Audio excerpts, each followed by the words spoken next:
Assalamualaikum warahmatullahi wabarakatuh.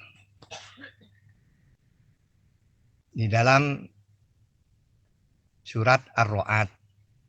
Ar-Ra'd ini surat yang ke-13 ayat 2.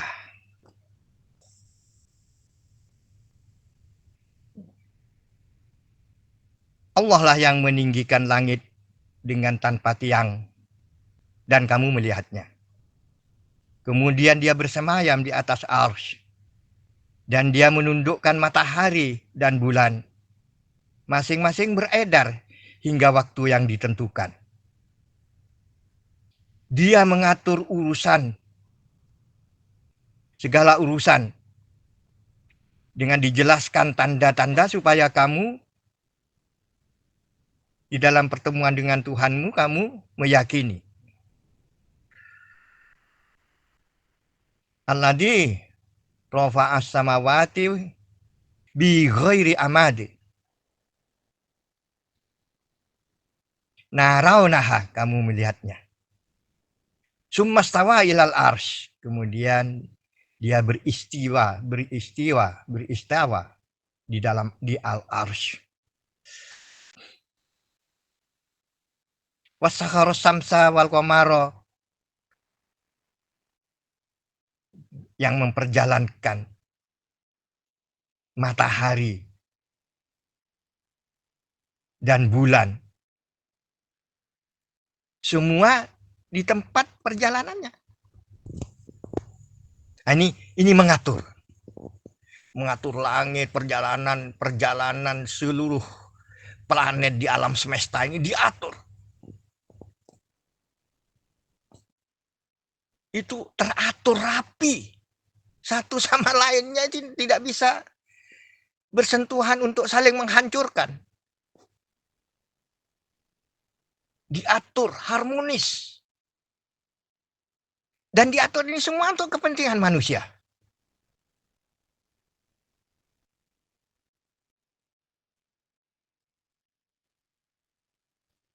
Bulan, bumi, diatur, semua diatur, serba teratur. Diharapkan manusia itu hidup serba teratur.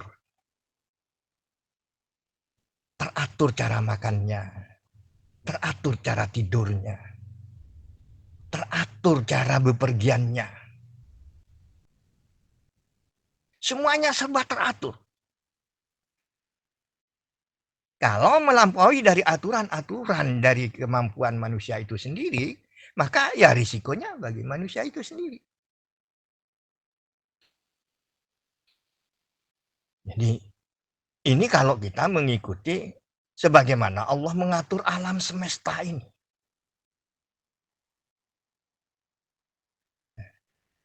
Di sini tadab baru itu menjadi makna mengatur.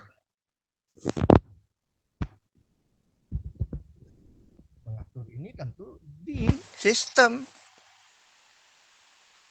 tata ruang angkasa, sistem peredaran bumi, sistem pergerakan matahari, sistem jarak matahari, bulan dan bumi. Semua pakai sistem. Yang sistem itu semuanya sempurna dari Allah itu. Bumi melayang sekian ribu tahun seperti pesawat induk dan dengan bekal-bekal yang dicukupi untuk perjalanannya.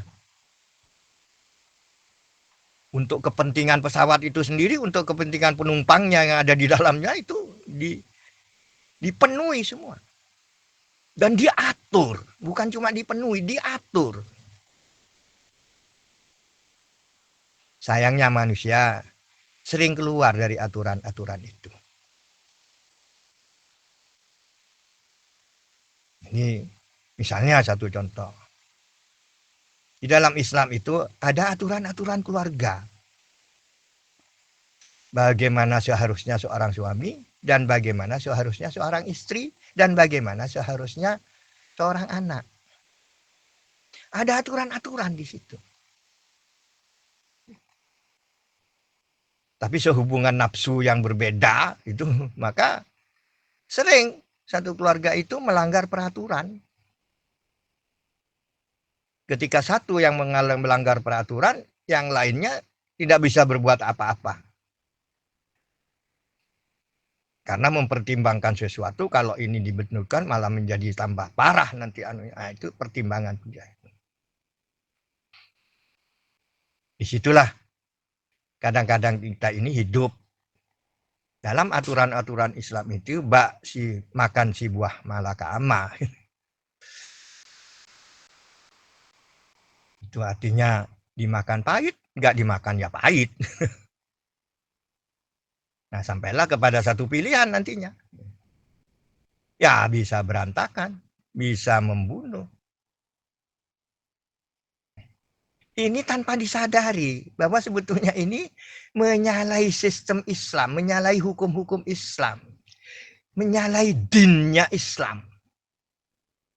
Itu sebabnya di dalam Al-Fatihah itu Maliki Yaumiddin, menguasai setiap harinya tentang din ini. Hari din. Setiap hari itu sistem itu kita kuasai. Dengan apa? Ya dengan Al-Quran. Kita kuasai sistem itu dengan Al-Quran. Jangan sampai ada sistem-sistem lain yang masuk di keluarga kita ini. Jangan ada sampai ada sistem-sistem yang masuk di diri kita ini. Itu harus kita antisipasi dengan cara setidak-tidaknya rutinitas ibadah itu mengurangi keluar masuknya din-din yang lain itu. Itulah harapan-harapan kita bersama sebetulnya ya. Harapan, tidak ada orang yang tidak berharap begitu, semua orang berharap yang baik gitu ya. Tapi sehubungan keadaan, waktu, situasi, tempat yang mereka miliki itu selalu berbeda-beda sesuai dengan kepentingan nafsunya sendiri-sendiri, maka akan berbeda-beda juga wujudnya. Itu juga saya sadari. Cuma kalau sudah tahu bahwa ini harus ada usaha perbaikan. Kekurangan istri saya misalnya, ya. Saya kadang-kadang harus diam. Karena kalau dikomentari semakin menjadi-jadi. Ya. Diam itu apakah benar? Nanti dulu. Tidak mesti benar diam itu. Diam untuk sementara, tetapi kemudian mempertimbangkan sesuatu untuk melakukan sesuatu, itu boleh. Tapi diam kemudian tidak ada solusinya, itu makin tambah parah itu nanti.